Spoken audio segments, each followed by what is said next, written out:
I only really enjoyed being better than everyone else, just being honest, right? So that was where I went, yeah, cool. I don't want to do this job anymore, because I'd realized that the parts of it that made me happy were no longer there. And so that's a good reason to not do a job, right? If you can say the things that make me happy are X and this doesn't provide X, then that's a good reason to quit. Now, if you are doing something and it has those parts that you like, but you're up against a wall, that's a horrible reason.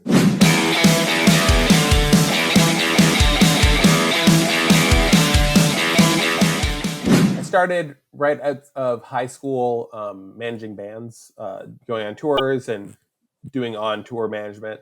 And so that was kind of where I first interacted with HR, which is a really interesting place to deal with HR, because basically you're hiring people who are going to live with you. Like, you hire someone and then they live, one bunk above you for the next 4 months. So like the stakes are really high on getting things right. So then after about 8 years of doing that, I then left that industry and I went into theme parks. So I was then a senior executive at a small theme park, and my first duty when I got there was I had to hire 500 people in 1 month, and then make all of the organizational things, decide who was going to be a manager, and then run those people for the next 6 months. So that was really interesting. I learned a lot from that. And then from there, I went and did some consulting work for a while, and then landed at a real estate investment startup called Equity Help. So I was one of like the first 5 employees there. And then I managed HR, sales, marketing as that company grew, winning awards for growth 3 years in a row. And during that time, hired about another 100 people or so. And yeah, that was basically my experience with HR. All very, very fun. So you said that you hired 600 people. So what type of roles did you fill? So it ranged really widely. Some roles were where I was hiring people who would be my equals, which is always interesting because you have to wonder about what those challenges are going to be like. Is that person going to be an asset to you, or are they going to be a challenger, or will they be an asset to the company? I've also hired very, very low level. So when I was doing like the theme park, for instance, I was hiring people who were, minimum wage, kind of a dime a dozen type roles, doing concession stands, and it was like Halloween based, so scaring people and all these sorts of things. And then I've hired everything in between: HR, accounting, sales, marketing, executives, a lot of developers now with my new company. I think that one of the biggest things with hiring is you have to realize that the people in front of you, their job is to lie to you, which sucks, but it's the reality, right? So every time that you've ever gone for a job interview, you're in your mindset, you weren't thinking, okay, I'm going to try to be my most authentic self and let them really know who I am, and then they can make their own judgment on it. Instead, your mindset is like, okay, how will I get this job? How do I make sure that I appear to be whatever they're looking for? Which is basically lying. Not that it's wrong, but when you're on the other side of the table and you're doing a lot of hiring, you have to realize that that person's job is to lie to you. And your job is to figure out what they're going to be like, not now when they're still in that new relationship feel vibes or whatever, but instead 3-4 months down the line when they are their true selves. And you have to figure out how those people are going to mesh with the other people on the team. Are they people who are going to be growing? Are they people who are going to be stagnant? Lots of value for lots of different roles, but you definitely have to think with who you're hiring for and the people around them. You make a good point about the trying to make a good first impression, right? It's similar to dating, where you're going all Very guns out, similar. right? But then you start to get to know them, and then you realize who they truly are. Again, it's very tough to figure out how they are authentically in a normal situation when you're basically trying to evaluate them within an hour, right? So, Yeah, how were you able exactly. to pick up people who were fake, so to speak, and who were more authentic? Obviously, there is going to be some polished professionalism during the interview, but Sure. who is more natural at it compared to others. So you don't hire someone that seemed really good when you met them, and now they're very toxic. Yeah, absolutely. Because I mean, like you said, in a relationship, that happens all the time. You're on your first date and you're like, "No, I never go through my girlfriend's phone to see who they're texting." Like, of course, I never do that. And 4 months in, they're like, figure out the password. So when you're interviewing people, the delay in which someone answers a question is a really big identifier. So if you ask them a question so back it up. the first thing that you really want to do is make sure you ask like open-ended questions. You don't want to ask questions that are yes or no, and you don't want to ask questions that have obvious answers. As an example of that, when I first started at Equity and Help, and I got their hiring questionnaire, the one that they've been using, one of the questions on there, which is completely useless, was, okay, so you see someone who stole office supplies from the company, what do you do? Right? And so a question like that, although you could think it might give you some useful information, it actually tells you absolutely nothing because that has a very obvious answer. And so everyone's going to answer it the correct way. Meaning that whether or not they would have actually went, oh, great, you're stealing stuff, give me some, or not, they're never going to tell you that in an interview. So it's a pointless question to ask. So you have to ask questions that, speak more to their character and that are not obvious. Like, what sports do you like? Right? A question like that is so ambiguous that someone is going to have a hard time understanding how they should answer that question. And so you yourself have to then understand, if you're going to ask a question like that about sports, you have to have an understanding of sports, how different sports operate as teams. Certain sports like golf are more lonesome versus a game like football, which is more team based. Whatever. You can gain data from that, but you have to be prepared to do the work. They're not going to give you an answer that tells you the answer. They're going to give you an answer and you're going to have to do the work, right? So paired with that, the other thing you have to be really careful with is quick answers. So you never want someone to give you a fast answer to a good, ambiguous, open-ended question, because that tells you that it was prepared and that they are answering in a way that they think you want to know, right? So you want that pause. You want to go, "What's your favorite sport?" Oh, that's interesting. I guess I like golf. Right? That's a real answer versus what's your favorite sport? Golf. That's a fake answer.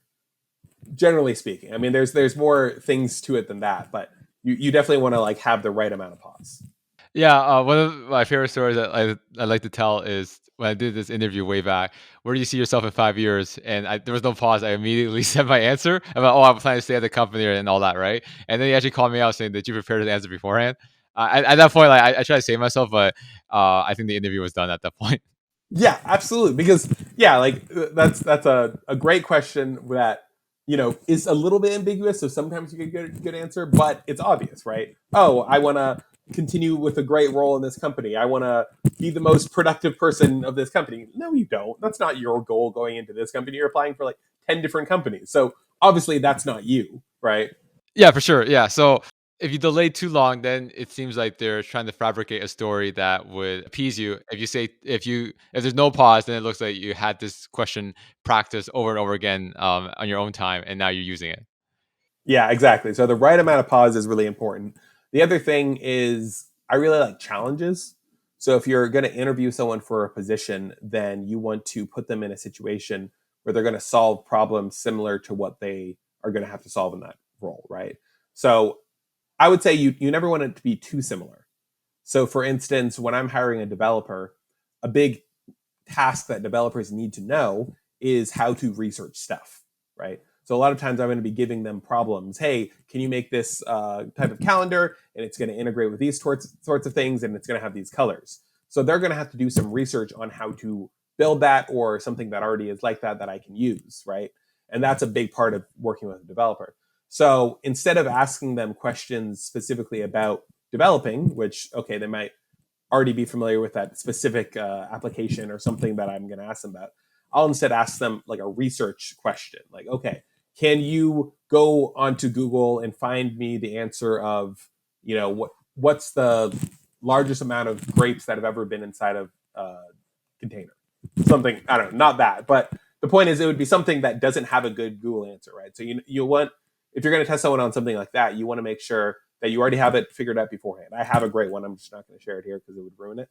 But you want to make sure you've researched it and that if someone Googles it, the first response that they'll find is the wrong answer, right? So, for instance, if you were going to tell people what's the largest amount of grapes ever in a container, and they Googled it, and the first thing that comes up is a response about not grapes, but instead marbles, then that's a great one because you're going to eliminate people who aren't really going to do the work, who aren't really committed to finding the data, who would see a problem and then kind of turn tail.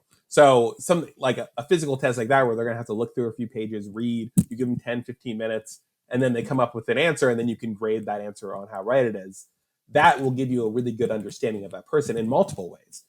Did they duplicate your question, right? You should have some confusing language in your question. Did they persevere? Did they, were they able to Google it? All these things you can get from some like physical tests that are job related, but not so specific that, yeah. So we talked about like how people could like fabricate stories, right? What type of like content in the story do you know where like, okay, this guy's just making it up as he goes?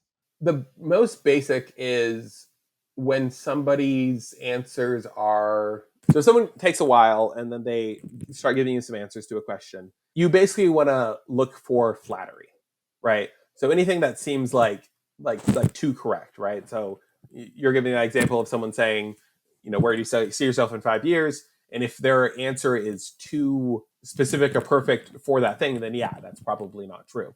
A lot of times when someone answers a question and it's a decent answer, you're not really going to be able to tell on face that that is a true or false answer. And even if it's true or false, that's not necessarily going to eliminate the applicant. What's really important is the follow-up question. Because if someone is lying and you ask them some follow-up questions, they're going to quickly get chalked up. Like if you're like, oh, well, where I saw myself was at this company in blah, blah role. And they're like, great. Well, when did you come to that decision? You're like, 5 minutes ago, an hour ago. Like what inspired you to care about that? How long have you been following our company for? What was the first, your first interaction with the brand? Like things like that, someone will very quickly go, okay, yeah, you're right, that wasn't true. Or if they do have answers, you're going to learn even more about that person and how much they care about things or the type of research they do. So follow up is really important. Like I would say, just go on a little bit longer. Like the one thing that you want to make sure you do is you have questions prepared, but you don't stick to those questions. Like continue to think and ask and have a conversation. That's really important. You're supposed to prepare for interviews, right? Because you More or probably less. can tell when someone's trying to wing every answer and someone to actually prepare, right? But it goes back to like how much do you prepare where it doesn't become so like manufactured and prepare in regards to what you're talking about. Yeah, I mean, I think it really depends on the role too. There's so many factors into hiring that I think in order to be a good HR person, in order to be a good hiring manager, you have to really know what role it is that you're looking for and then what traits are going to help someone with that role.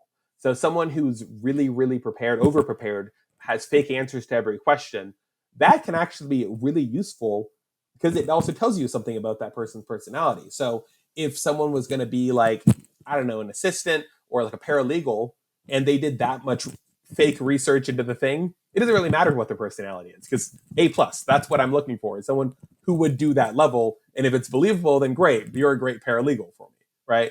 Now, if someone did all that research and you were looking for, a coder or someone who baked bread, well, then that's pointless. That's not going to tell me anything and that's useless. So it really depends on what role you're looking for.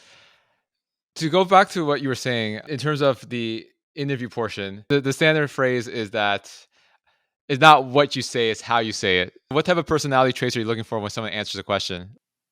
I mean, again, I would say that it really does depend on the position, right?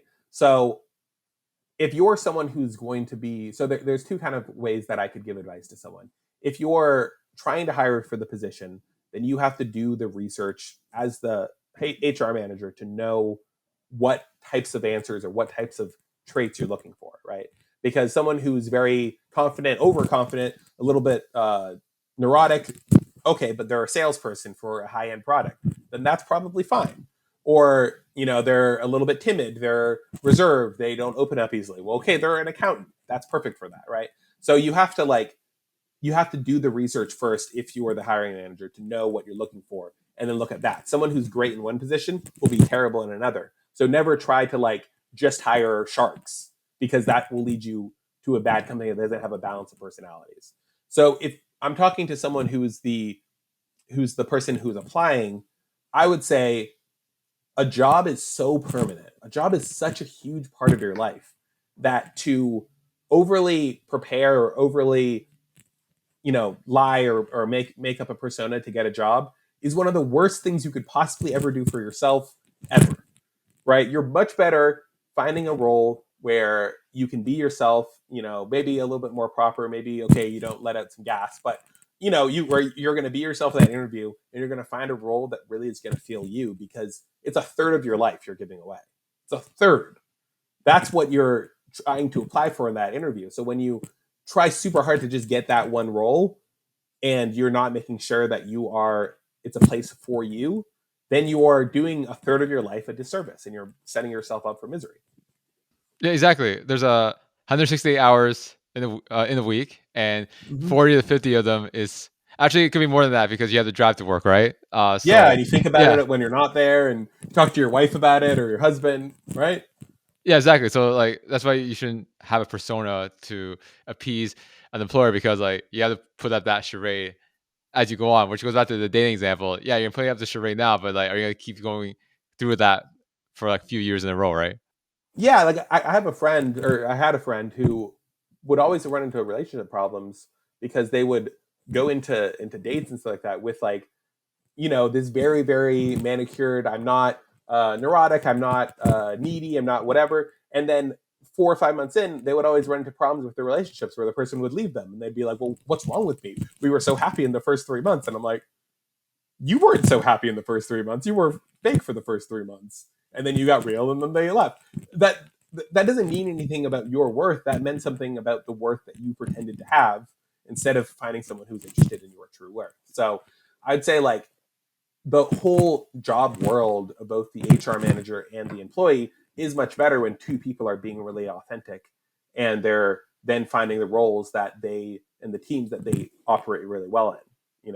So that, it's hard, obviously, when you don't have a job and you need a job, to then say, okay, well, I'm going to be a little bit rude because that's who I am in an interview. But I would say that, dollars for donuts, it'll be worth it. If you just are yourself, it'll be worth it. You'll find the role for you, and you'll be happier. Yeah, going back to what you said before again about manufacturing a persona. Again, these people are looking for something specific, not just the skill set; it's the personality as well. So if Mm-hmm. someone's looking for someone that's I said more confident, it might fit better in their culture compared to someone that's more timid that might fit another culture, right? So Yeah, yeah, you shouldn't take it personal. It's not necessarily a knock on your skills. It might not be a good personality fit. Again, yeah, going back to the dating example again, like you're not gonna yeah, exactly. like every girl or guy that you go out with, right? Like they might be good people, but you might not be meshing well for whatever reason. Yeah, they're not your soulmate. And, like, your work is no smaller commitment than your marriage or your dating life. It's the same level of commitment. So, take it seriously. Exactly, and as you said, you've hired 600 people throughout your career. What are some like red flags that you've seen on like resumes, and again the interview? Even though some people might be looking for something different, I think that there's a certain amount of like red flags that are common regards to like what position you're interviewing for. So definitely a big red flag is when people leave their position a lot, like these jumpers. Can depend a little bit on industry, but for me, if I see someone who hasn't held a role for more than a year over the past 5 or 6 years, then that tells me something about their commitment level, and I'm not interested in that whatsoever. Another big red flag. Well, so one of the things is, like, when you give references, make sure that you give references who are going to be honest. It can be really hard when I've gone and I have two applicants that are really, really interesting, right? I'm going, these two applicants I could definitely hire, right? And I'm trying to figure out and make that decision. I'm going to call their references. I'm going to call their personal references or their professional references. So a lot of times those references will refuse to give a true answer of that about that person, right? So if I did my interviews with these two people and I couldn't really figure out who they're going to be 3 or 4 months from now, and I'm still trying to figure out, I'm going to call the references to get more information, not for someone random to just say, yeah, they're great, you should hire them. So when you put someone down as your reference, make sure it's someone that can give an honest feedback about you. Because if there was one guy who had three references who all said, yeah, he was the greatest person I ever worked with, I loved him, and then I had one person who said, okay, he's great, he can be a little bit uh, forgetful about stuff, but where he really excelled was blah, I would hire that guy, even though he had worse references, quote unquote, because I felt like I learned something.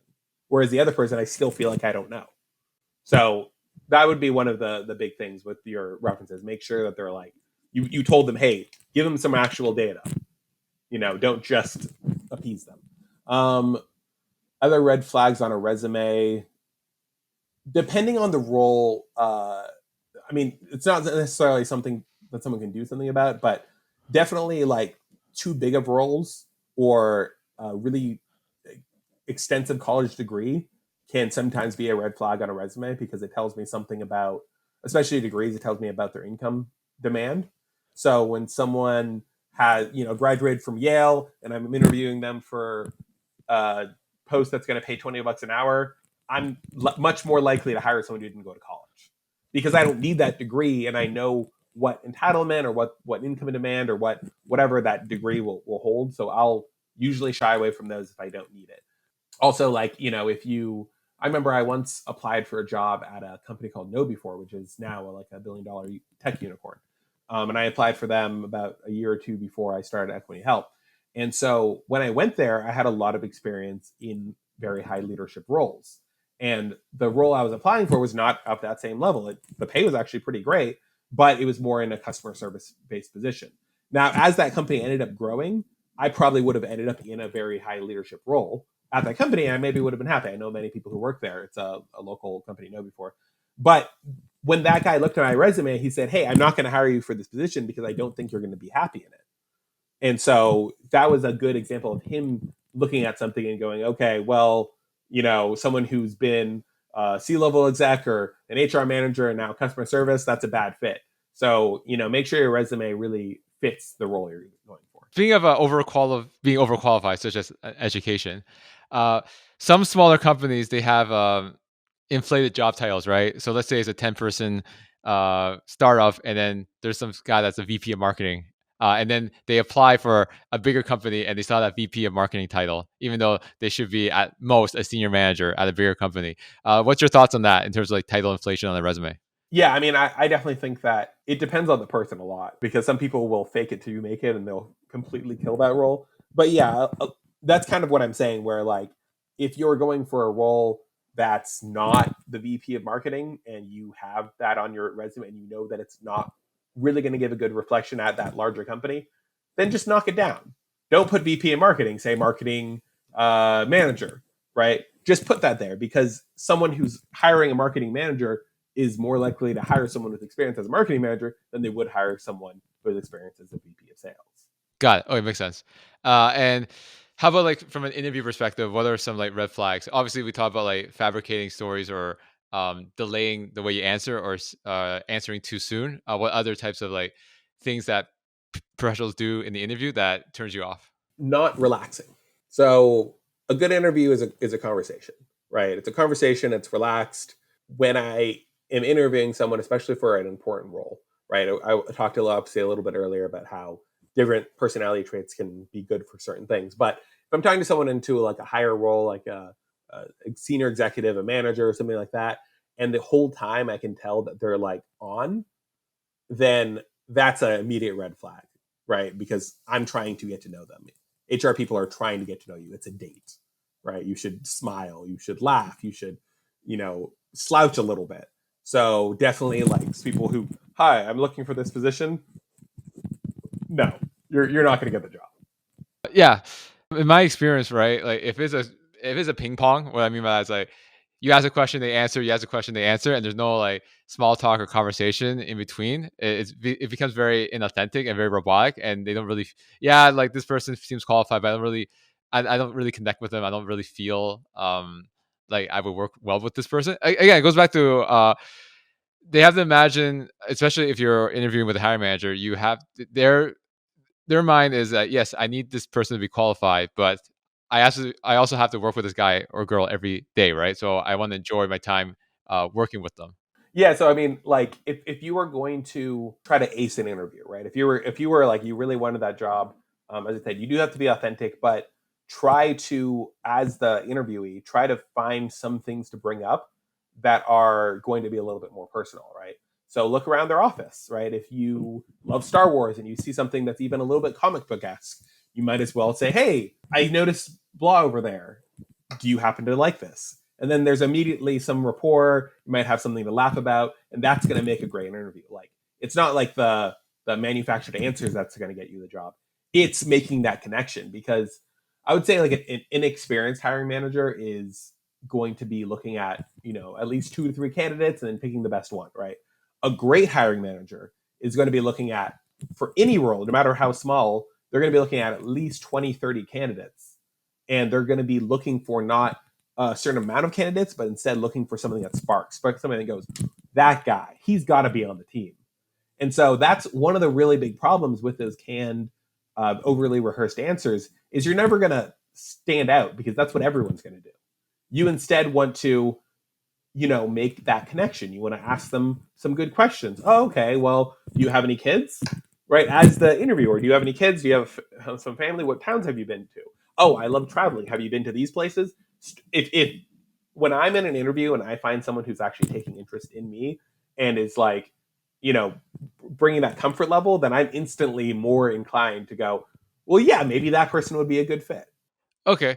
In regards to the kids question, right? There's some things that shouldn't be discussed, right? That's what I heard at least. So what's your thoughts on that? Like, is there some stuff that you're trying to be personal, but you don't want to get too personal because there might be some like legal issues? Two sides to that. Obviously, as the interviewer, there's many things you can't say. You can't ask their age. You can't ask their gender, their sex, or sexual orientation. You can't ask those things. But as the interviewee, there's not really legal stuff. It's not like it's illegal to ask these types of questions. In general, I'd say you can be less strict, but you also have to kind of read the room. So I wouldn't say it's more of a legal question if you're the person that is being interviewed. It's more of a question of like, who is that person? So if that person themselves is very straight up and doesn't have a lot of personal effects on their desk or whatever, then yeah, you probably don't want to ask anything that's like too personal about their family or about their history or whatever. But if you come into an interview and the guy has some tats and a beard or whatever, yeah, ask about his tats. It's not gonna that's not gonna bother him, or whatever. Obviously, there's a lot of different things, but like I'd say in business in general, but especially when you're hiring on both sides of the table, being present is what really matters. Like being there in that interview, in that moment, and enjoying it, right? So this shouldn't be like a horribly stressful or like another interview. You should go in there and be like, great, I'm going to have a conversation. I'm going to connect with someone. That's your goal. And so if you keep that in mind and you're paying attention, then you should be fine. Yeah, and we can give as much advice that we can on this podcast to job seekers, but at the end of the day, you really have to read the room, read the person to get a feel for what they'd be receptive to, right? Yeah. So what we say, like if you don't put into the context of the room, it might not actually work. So again, you really have to be, like you said, you have to be present and really understand the environment you're going into to ensure that you're saying the right things and you're building the right rapport. Yeah. And as we discussed, you've hired a lot of people. So that means like let's say, as you said, you've hired 600 people. You've probably seen like 10,000, 20,000 resumes. Obviously, the what's the information that's going out there is like recruiters. They skim resumes, right? They don't like fully read them. They don't spend Definitely. like 5 minutes per resume because that's we very time, Yeah. time intense, right? So when you skim resumes, like what do you look for really quickly to make Mm. them go from the no pile or the yes pile? So I look at their job history, like pay a little bit of attention to the roles. I mainly look at the company name. Oh, yeah, okay, maybe that would be interesting. I kind of look at it there. I look at their education. As I said before, it tells you a lot about, depending on the role, either that commitment to school, whatever is valuable, or they're going to ask for a lot of money, so it's not worth it. So those are like the two major things. I don't really look at like their name, their references, any of that stuff, unless they end up in the yes pile. It's mainly just like companies. Maybe that one's interesting. I'm going to look a little bit more at what they wrote, and then yeah, if there is like a education or certificates, depending on what that matters. Okay, and what do you look for specifically in the work experience when they highlight what they've done in those roles? I mainly just look for similarity. I'm a big believer in hiring someone who's less experienced for the role because I like to see people grow into it, and I like saving the money on the payroll. To be honest, I'd much rather give raises to people who have been working there than hire someone who's already at a little bit too high. So I usually look at experience to see, I'm not always going to see exact experience to what I'm hiring for. Like customer service, I'm not going to find a bunch of customer service experience, but I might find something that looks detailed about people. And so if they've done like, they're a receptionist and they're now looking for customer service, like, oh, okay, yeah, that makes sense. And I'll kind of continue from there. Yeah, it's really hard to tell from a resume, honestly. I would almost say that they're pointless. They're not pointless for sure. Like you definitely have to go through them, but I would almost say they're pointless because I mean, a resume doesn't say anything about someone. If it doesn't really say much, how do you know like right away, right? Like you said, like education, and like other things, right? Yeah, so I mean that really depends on the position, and then like yeah, with education or certification, like it tells me one if they have certificates that aren't relevant to the role, then I go okay, well that's person's going to be probably a bit inflated. I'll probably not look at them. Or if they have things that are relevant to the role, then okay, yeah, maybe there's some value there. All right. Uh, a lot of my listeners are also going to career transitions, and you have an interesting story of how you've started software companies in HR without Yeah, any technical experience prior. So why don't you dive into more of that aspect of your career story? yeah, sure. So I was at a company called Equity Help, which is a real estate investment startup. When I got there weren't many people. I actually started there just as a consultant, and when I got there, a lot of people were kind of asking me how to do their job, even though I didn't know anything about real estate investing. When I ended up taking a role there, mainly just because it was so much fun, I had worn a lot of those roles and figured out a lot of the hats. And so the policies and the written SOPs were all written by me, and or not all, but a lot of them. And so I was hiring people, and people would quit, and I'd hire new people. I started to realize that I could use software to make those jobs easier, so that when someone stepped in, they wouldn't have to learn all of those individual steps. They can instead press a few buttons and have it do those individual steps. So that was kind of how I got into software as a whole.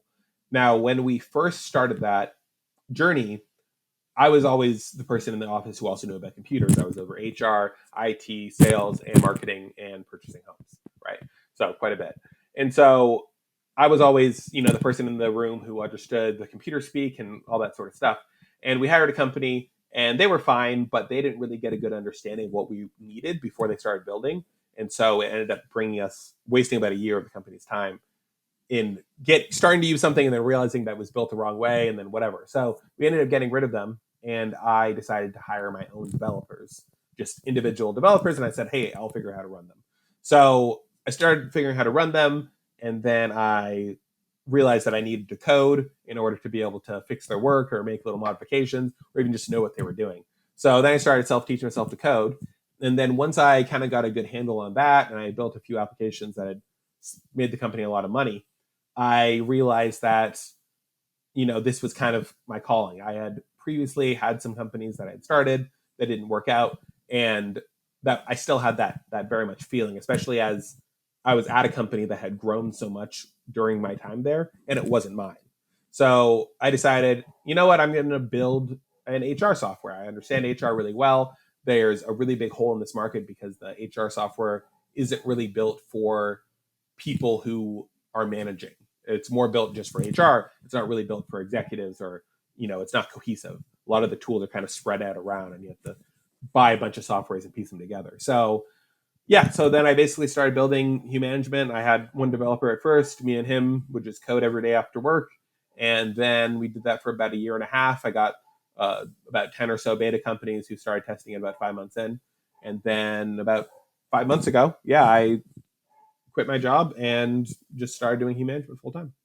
Going back to the self-teaching programming, there's obviously a lot of computer programming languages, right? For example, Ruby on Rails is a big one from what I remember. So yeah, so how did you know which which languages to learn, and how did you get past the learning curve? Because going from non-technical to technical, uh, it might be difficult for some. So how were you able to like stick with it as you're going through that learning phase? I'm a firm believer that necessity predates a lot of innovation, a lot of drive. It's one of the reasons why I love hiring people who are not as experienced for roles, because they are going to push themselves or not push themselves into those challenges, and you learn a lot that way. For me, the first language I started learning was Python, and that was because the software company we had originally hired developed in Python. So the things I was fixing were in Python, and therefore that's what I needed to learn. So it was really like necessity level at that point because we already had developers and code that I needed to understand. I don't really understand Python as well as I understand React. React is the main language that I understand at this point. With React, I like it because it's very visual. It's something that, it's a JavaScript language for people who understand that, and so it's very on the front end. It's very interactive, and the team that I had was more based in Python, and I didn't have as much skills in the front end area. That's really what I care about. I care about user interface, user interaction, how people are going to touch and feel it. And so, yeah, that passion for that was why I then went into React. I actually, at one point, said, you know what, I think that there's another language, which I'm trying to remember now. Nope, can't remember it. There was another language, and I actually completely stopped doing React, and then I switched over to it, only to go, well, I'm going to go back to React. But there's a lot of research that goes into this stuff, like the languages you're going to use. You mentioned Ruby on Rails, and I found that Ruby on Rails was kind of a flash in the pan. So Python, as far as like a backend language, hopefully I'm not getting too technical for people, but as far as a backend language, Python is older, right? Python's been rocking it longer, from what I see, longer than Ruby on Rails. And there was a moment when Ruby became like really the thing, like that's what people were building in. And now I never really hear about it anymore. It's basically gone. It's gone back to Python. So a lot of people might have jumped on that Ruby train thinking, okay, this is now the new languages because these are always evolving. And then they would have ended up with some code that'd be hard to manage and harder to hire for. So yeah, what I learned was really more based upon like where there were developers, what applications were being built on it, and how useful that language would be into the future. And so that's then what I decided to learn. So you self-taught yourself, right? So how did you do it? Did you like stay disciplined, saying like I'm going to practice 1 hour a day on top of my job? Like what was your plan to get to a certain level? Originally I had another friend who was going to build my like co-found my software with me. He ended up deciding that he didn't need a whole nother thing in his life. He has a good work-life balance. And so when we were first going, it was really slow moving because we were trying to figure out just that. Like, how would we stay? How would we have the wins that would keep propelling us in this journey? He left that world pretty soon, and I was kind of on my own. And I basically didn't try to learn programming before building applications that were going to matter. I started going, I'm going to build this software. So I didn't spend time trying to build like a to-do list app or a lot of these kind of basic projects. I didn't worry about that at all. I would find videos online or whatever, people teaching things, that I would immediately, instead of trying to do their little application they were building, I would try to figure out how to apply what they were saying to what I was trying to build, and then I would try to build it. The first developer that I hired was actually someone who approached me as a tutor because he saw I was asking a lot of questions on forums of how to do stuff. And he said, hey, if you pay me whatever, I can do some tutoring. And I went, great. Actually, I would love to pay you to build my application. And so from then on, that's the only place where I would say maybe I'm not fully self-taught, because my friend Kazim did teach me some of the basics as I would go. He set up my coding platform and stuff like that. But for the most part, it was just me. But yeah, it was more like the necessity that pushed me through, not like just playing around, but like I'm building a statistics app to sell it. I will therefore need to figure out how to do whatever I need to in order to build this program. I think it goes back to the why power, right? Like Yeah, you focus on this is my goal and this is what I need to do to get there. Some people say, "Oh, I want to make more money, so I'll do computer programming," but it's not really a strong enough why power for them to continue, and then they end up just 100%. dropping off, right? Yeah, Uh, what are your thoughts on these boot camps? Because they've been very popular in recent years. Like yeah. offering like, oh, you're gonna make way more money if you do computer programming. We'll do like a boot camp. Data science is a big one. UX UI design. What's your thoughts on hmm those? This should, if someone's looking to make a career transition, do you recommend them taking those programs, or do you think self-taught route's the better route? Again, some people need that hand holding, so the boot camp might be better. But what are your thoughts? I think boot camps are good. I think that one of the reasons why something like that can be beneficial is you're going to get a really good understanding of the coding world very fast. Whereas when you do self taught, you don't fully understand that world and what that career is going to be like. So to take a little bit of a higher overview, I would say when you're thinking about a career transition, so I've done a few. I've done like, although I've always stayed in the HR, the industries that I've operated in have been very far between, right? And so, like, I went from being a tour manager to working at an investment firm. So, I've definitely made my transitions. And so I think that you have to really think about the ways that that job is going to impact your life. And so getting a good understanding of what that job will be like is really important to that, more important than gaining the skills. So, like I forget which country, I think it was in Denmark I was in a while ago, and I was talking to some younger people, and they were saying that it's really common there to do a gap year prior to going to college rather than starting college and then taking your gap year somewhere in between or not at all. It's very, very common for someone to not go to college, for there to be a gap between finishing high school and maybe 2 or 3 years before going to college. And the reason why they do that is because they try out a lot of different jobs and careers before deciding what they need to get more skills in. And so I would always recommend that approach to someone who's thinking about making that transition. If you're going, hey, I want to be a coder, I want to do this, maybe you'll make more money, maybe, sure, but you also could be miserable, and no amount of money will ever be worth you being miserable. There's some people who love coding, they love it. It brings them so much joy to just sit there in the dark in front of a computer, not having to interact with people, being able to focus on themselves. There's people who love that. There's people who hate that. Like, if I was just a coder, I would be miserable personally. I would not be able to do that because I like people too much. I like wearing the different roles. The reason why I've learned so many skills in my life is because I always know that it's important for me to manage someone, for me to know that role. So if it was just me trying to learn to code just for the sake of coding because it's a great industry, I never would have made it. Full transparency, I wouldn't have made it. But because I knew that I wanted to build the software and I wanted to have that company, and I knew that it was going to be programming, I therefore had to learn to code so that when I'm interviewing someone or when I'm leading or get motivating someone, I can speak on their level. I understand exactly what they're talking about, exactly what they're going through.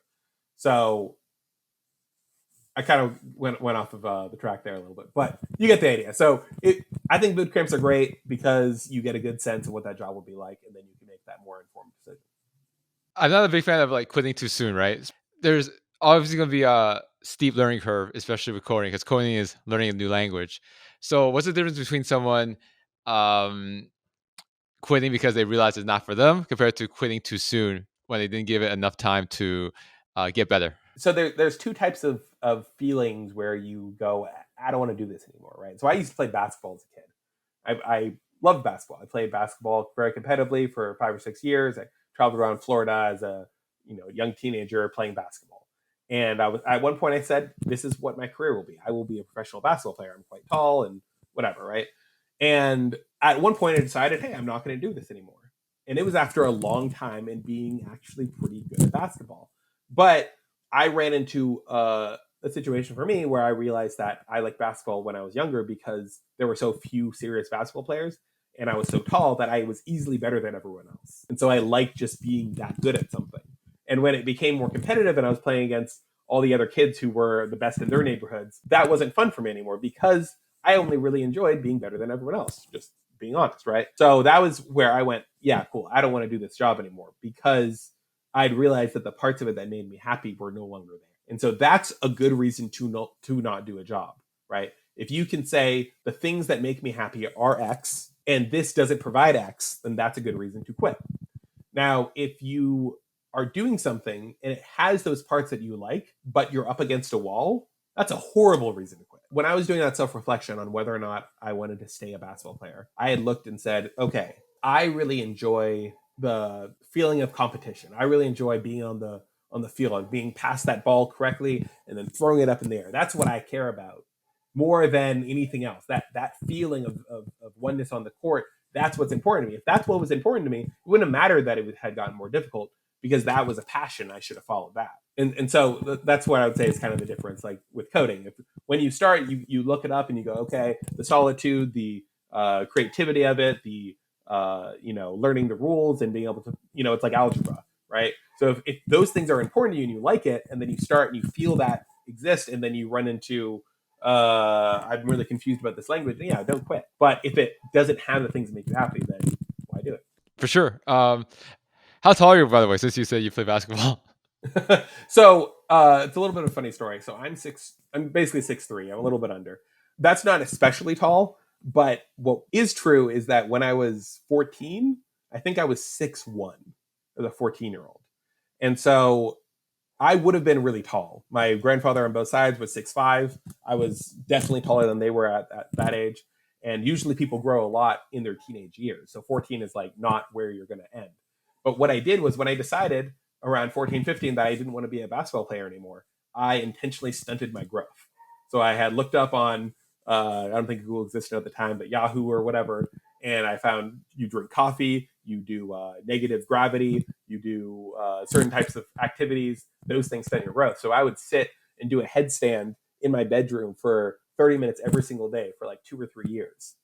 And from like the age of 15 to the age of 21, when people usually stop growing, I only grew 1 inch.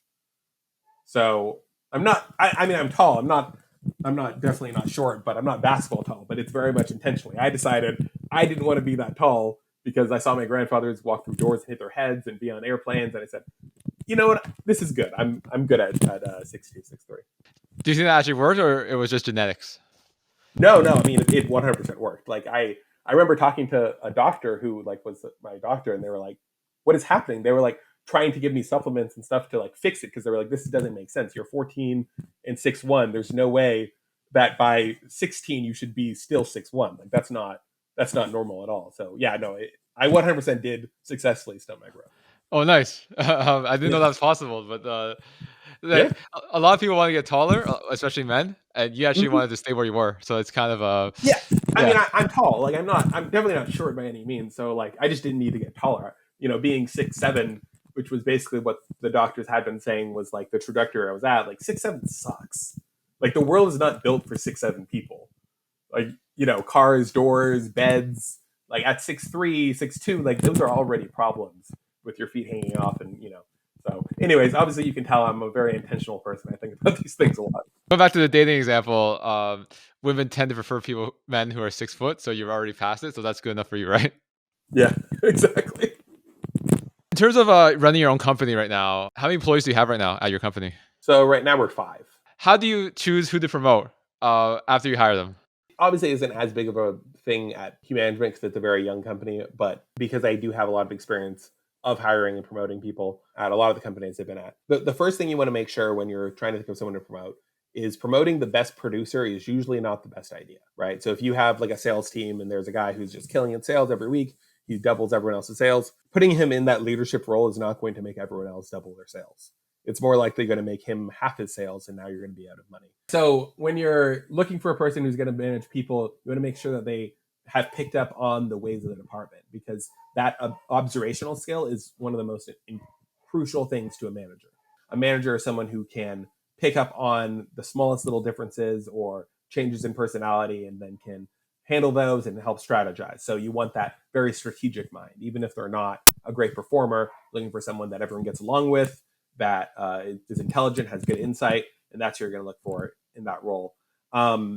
As far as just people to like, when you're talking about giving people maybe a higher title or more money, you really want to make sure you track your production. So like this is something that my software Key Management really helps people with that I haven't seen a lot of softwares do. So if you have a company, you have employees, you really want to make sure that you give all of them at least one metric, right? So if you have someone and they're a barista, you want to make sure they measure how many coffee cups they make. Or you have someone and they're a chair maker, you want to make sure they measure weekly how many chairs they make, or how many sales they make, or how much money they do, right? And so if you measure these things weekly, then you get a really nice way to analyze how valuable that person is compared to how valuable they used to be. And now looking at that change in value, you can then afford to give them more money or decide to fire them. So having metrics and being able to use that to determine your employees is paramount. And so, yeah, that's something IQ Management makes stupid easy for companies. Awesome. So again, I really appreciate you taking the time to speak with me in terms of like providing hiring advice for people who are looking for new work and potentially pivot their careers. So I like to end my podcast conversations with my guests with this question. As you know, my podcast is about helping professionals overcome career challenges. So, what has been one big career challenge that you had to overcome throughout your at some point during your career to get to where you are today? I don't know how clear this will come across in the description, but there's a time to learn and then there's a time to act. It's something that I've always struggled with, and I've noted a few times in the past of my career where I acted when I should have learned and I learned when I should have acted. Some of the times where I made some of the biggest changes positively in my career, like when that investment company was having some trouble the first year or two, and then we got into a really nice rhythm where we were having regular very successful growth, that was me deciding to go into a more of an educational role. I spent at least 6 hours every Monday just reading. While on the clock, I would just find books and stuff about managerial advice or sales or marketing, and I would just read. And spending that time on that education was the right thing for that moment. It took me a little bit to realize that. I didn't jump into that educational side in that point in my career and for probably 2 months too late, but I was still able to do it. And at other times, I've spent too much time trying to educate, trying to learn when I had the tools I needed at that time to be able to succeed. So it's something that I still struggle with for sure. And I think, but it is something that I've also figured out more than I did maybe 5 years ago. But knowing the right times to learn and to focus on building your skills versus the time to just use your skills and then just, take the business or the problem, straight on. Awesome. Again, I really appreciate the time, Austin, for coming on and sharing your career insights. So, how can people reach out to you to learn more about what you do and how you could potentially help them? Easiest way is to go to humanagement.io, which is the website. So humanagement.io. And so you can go there, you can set up for the software. You can also send us an email. If you have some questions, feel free to ask, even if it's nothing related to the software. I also have Twitter I'm pretty active on, which is at Austin M. Kerr. Thank you so much for watching. For more content on careers, job search, and self-improvement, make sure to hit that subscribe button.